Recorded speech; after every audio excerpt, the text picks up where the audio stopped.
விஷப்பூச்சி கழிச்சி விட்டீங்களா? அப்படி கத்துறீங்க. அது விஷப்பூச்சிங்க. இது கடிச்சா அவ்வளோதான். இது மரத்து நேரம் ஃபுல்லாக இருக்குது பாருங்கள். மேலெல்லாம் இருக்குது. நாங்கள் மேலே தான் பார்த்தோம், கீழே பார்த்தோம் இதோ இருக்குது. காலில் கடிச்சோன்னா வருது. மருதாணி வச்சு கொஞ்சமாக போகுது. இதுதாங்க விஷப்பூச்சிங்க. நம்ம வீடியோ எடுப்போம். மானு கால் அடியிலலாம் இருக்குங்கக்கா. அச்சோ, இதெல்லாம் விஷப்பூச்சிங்க. கடிச்சா அவ்வளோதான், தண்டு தண்டாயிடும். அழகாக மான் இருக்குன்னு வீடியோ எடுக்கலான்னு வந்தால் காலு கீழே விஷப்பூச்சி வேறு இருக்குது. வீடியோ பிடிச்சா லைக் பண்ணுங்கள், சப்ஸ்கிரைப் பண்ணுங்கள், கமெண்ட் பண்ணுங்கள். நல்லா இருக்கா பாருங்கள். வண்டலூர் ஜூங்க அழகாக இருக்குது பாருங்கள் மானுங்களாம்.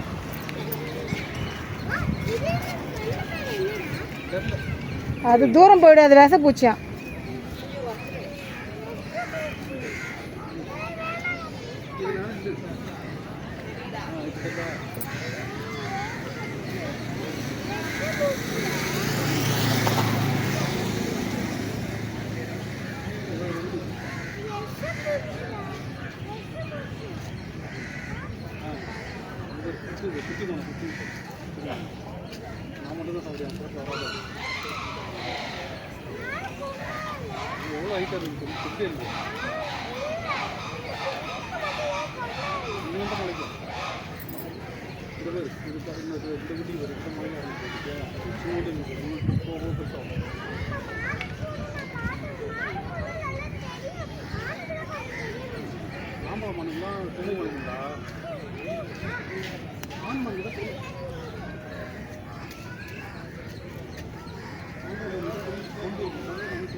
தாம்பரம் பக்கத்தில் நான் எங்கே இருக்கேன்னு பார்த்தீங்கன்னா வண்டலூர் ஜூவில் இருக்கேன் காய்ஸ். வீடியோ பிடிச்சி லைக் போடுங்க காய்ஸ். ஆனால் பார்த்துட்டு விட்டுருங்க. என் வீடியோக்கு எதுக்குமே லைக்கே போட மாட்டேங்க. வேணாம், லைக்கே போடாதீங்க, விட்டுருங்க. லைக்கே போய மாட்டேங்க. நல்லாவும் போடல நான் வீடியோ. எந்த வீடியோவும் பிடிச்சிருந்தா நல்லா லைக் போடுங்க.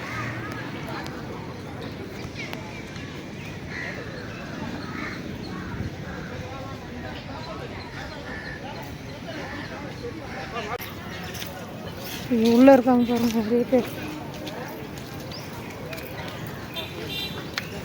பெண்மானுக்கு கொம்பு இருக்காதுங்க, ஆண்மானுக்கு தாங்க கொம்பு இருக்குங்க. பாருங்க, இங்கே பாருங்க எவ்வளோ பேர் கொம்பு இருக்கு.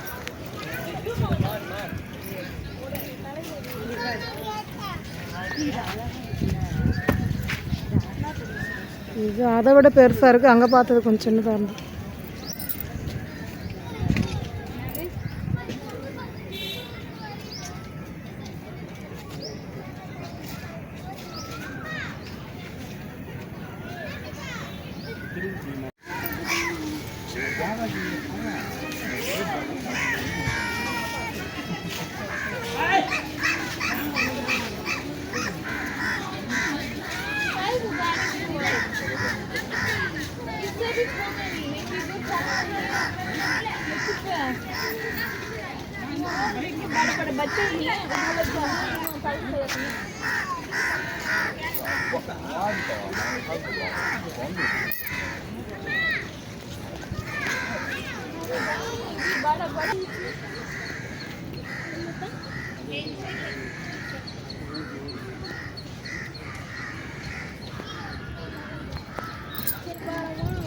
நிறைய மான் இருக்கு பாருங்க. இங்க ஃபுட்டு சாப்பிட்றாங்க மான்.